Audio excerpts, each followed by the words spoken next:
Hey there, Wastelanders, it's Brother Mike, and thank you so much for joining me. Today, we're going to be asking one simple but complex question, and that is, did Fallout Season 2 completely invalidate everything that we did in New Vegas? Well, no, it didn't. But what it did do was invalidate certain endings and even factions. Now, before we get started, I loved the second season of Fallout. Now, there was obviously some big issues with it, but I overall really liked it. And while I love New Vegas, personally, I am a Fallout 3 purist. So, I'm not a New Vegas fanboy whining about the show, but there are some very peculiar and odd choices they made when solidifying an ending. Now, they wanted to appease to everyone. Obviously, they really wanted to. The Fallout New Vegas fandom is not the easiest to communicate with or please or interact with. And I know a lot of the people within that big diehard fandom, within this fandom, would agree with that. But most Fallout fans are hard headed and won't change their opinions.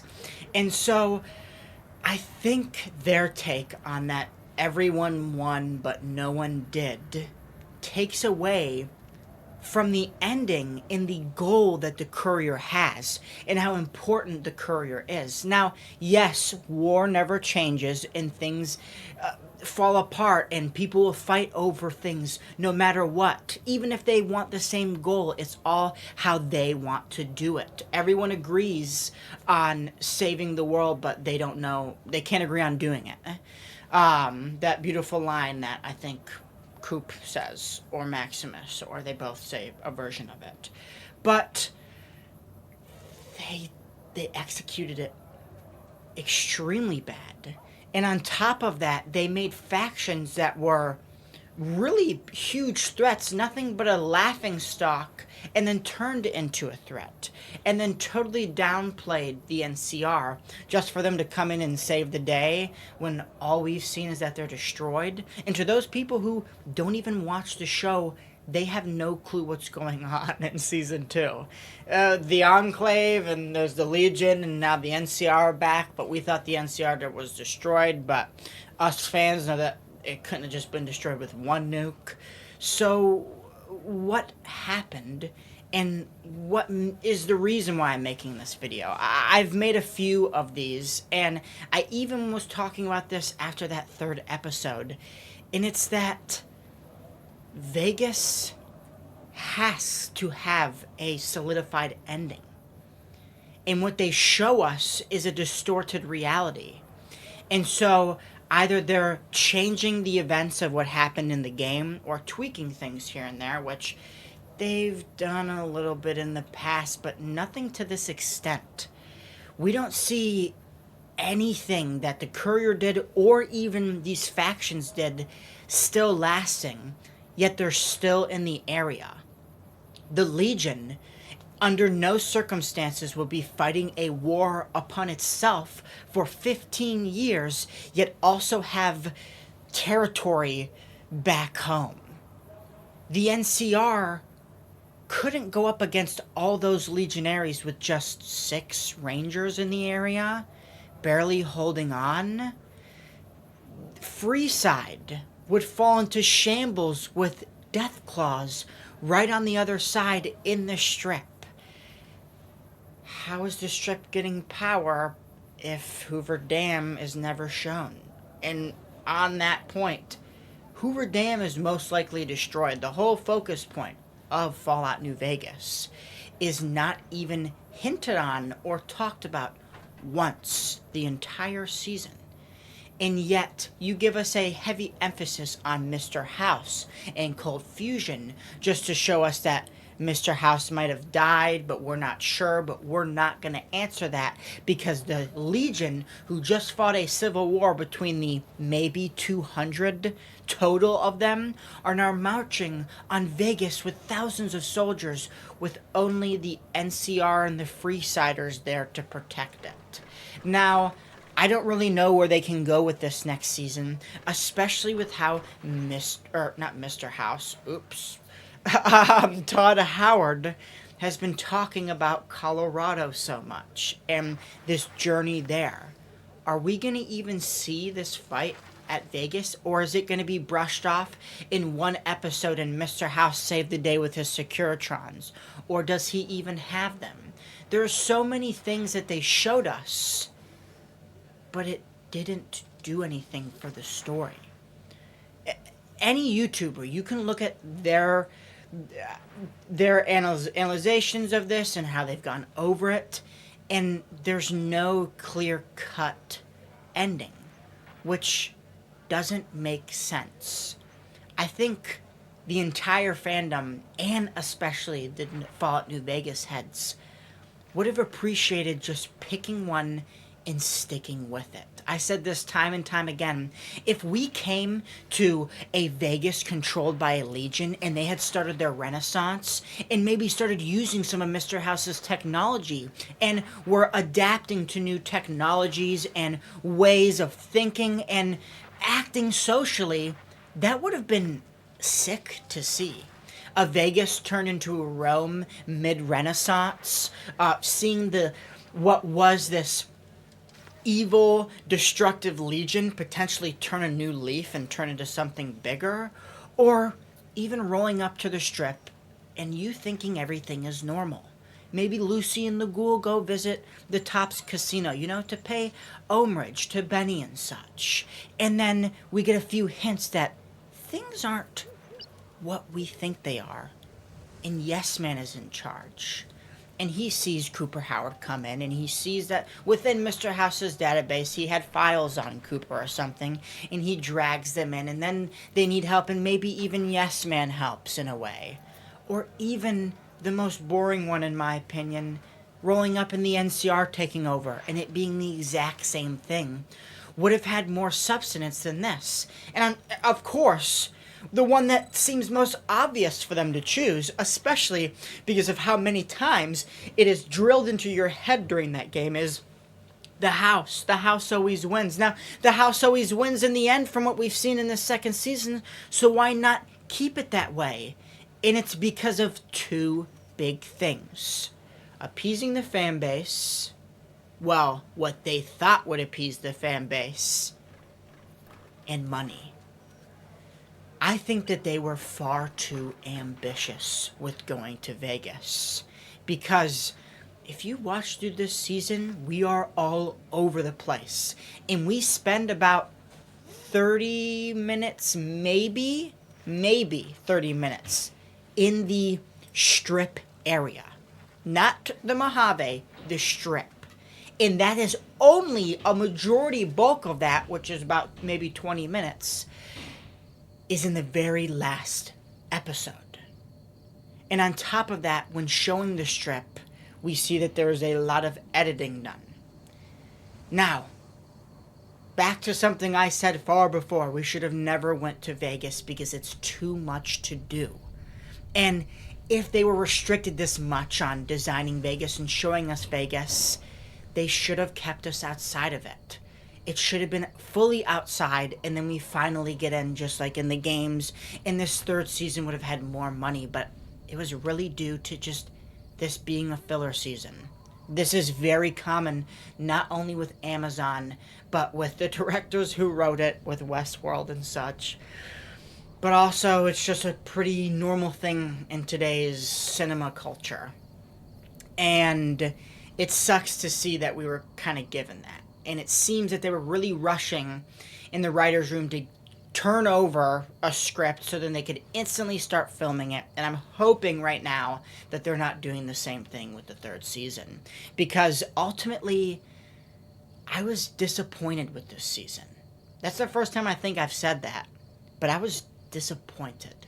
And not because I didn't get the ending I wanted, Mr. House wasn't on top, but because they tried shoving so much at us so fast, so many different storylines, over 25 separate storylines, only 3 of them finished, the other ones totally wasted in things that were spent so much time on for no reason to go nowhere in this season, is the reason why it invalidated the game. They spent so much time focusing on their viewpoints that anyone that's a fan was only watching this season because they wanted to see what happened to New Vegas. If you admit it or if you don't, that was what was in the back of all of our heads.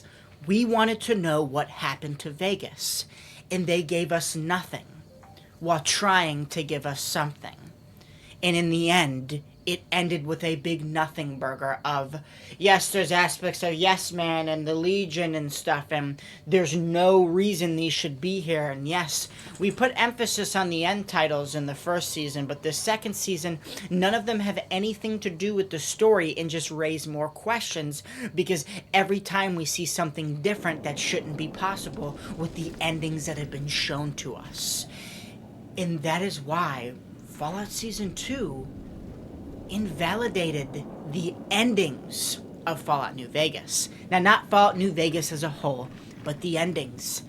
And it's because they weren't ambitious enough to just stick with one.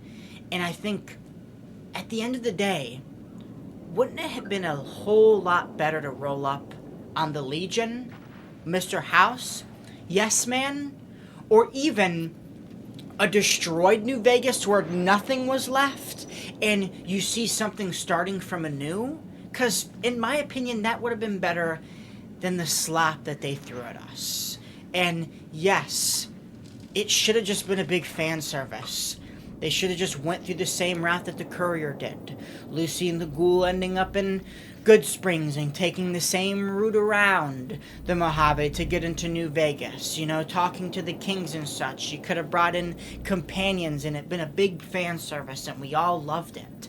But instead it has the community totally divided, in my opinion. Because it seems a lot of people are a little bit scared to talk about what the second season has done to New Vegas. And I don't... We shouldn't. We should be angry like we were in the first time when we just saw them destroy the NCR. Which, that's a whole other story. And I've been rambling for a little bit too long. But, call me crazy, call me don't. But there's some blaring issues that we need to see resolved. And if this next season starts off with no more answers, nothing happening, then what's this show really about? What's it setting up? Because all you're setting up is super bads with unlimited... We have Mr. House with fully unlimited power, able to connect back into his database. We have the Enclave back, and probably the OG Enclave, frozen themselves, coming back to reclaim Reclamation Day with literal mind control technology that you cannot tell if someone's mind controlled unless you see the scar on the back of their neck, which is probably something that they can even hide. What's going on with the future of Fallout? What's going to happen? Because so much could happen. And I'm happy this next season that we're at least going somewhere we've never been before, because that means that they can't ruin an area that we were before. The biggest mistake that the Fallout show has made is having it set in locations previous games were. Because no matter how hard you try to stick to the source material, no matter how faithful you are, there will be mistakes, there will be things that will be overlooked, there will be things that will be forgotten and just not thought about, and that will enrage a big part of that fan base. And what they did with New Vegas in handling the ending makes no sense for the over $150 million budget. Even more than that. They were spending $30 to $50 million on each an episode. That's just in an episode. And they couldn't have thought up of a tiny bit of a better story. Because if your pre-war story triumphs your post-war story, your show should just be set pre-war. And I think that would have been way better. And I think that's where the Fallout show should go, or at least a spin-off pre-war. I would love to see a spin-off with the start of Vault-Tec, or maybe even something following Robert House, or maybe even something a little bit, kind of each episode's a different company, and they talk about a story with the company, and you see at the end how they were all working towards some weapon for America that they were going to use against China. It could revolve around FEV. They could even do one about the Brotherhood of Steel starting. There's so much already there that they could take from and expand off of, like they've been doing and have been doing a really good job of. That's the thing.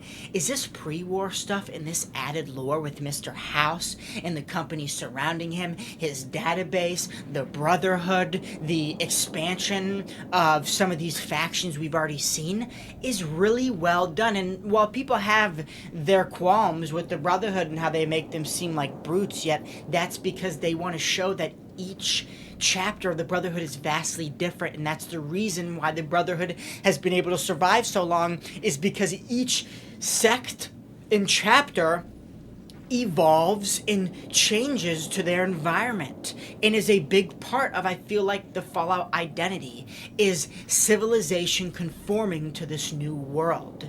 And that's something they didn't show in this second season. They showed destruction, nothing worked. In the end, everything the Courier did, everything the Legion did, everything the NCR did, everything Mr. House did was for nothing, and has just led to what we see in Season 2. So, if you disagree with me, or you agree with me, let me know down below. Let's talk about it. Let's debate about it. And if you're new around here and you enjoyed this video, why don't you consider liking and subscribing? And also, if you'd like to talk to other Fallout-minded individuals, why don't you go check out the Discord? It should be in my About Me and also in my channel posts. But once again, thank you guys so much. I think as of right now, we have 1,567 subscribers. So thank you guys so much. And if you want to see more of me, I will be live later tonight playing Bannerlord. So with all of that being said, you don't forget, you are cared for, you are loved, and you stay safe out there, Wastelanders.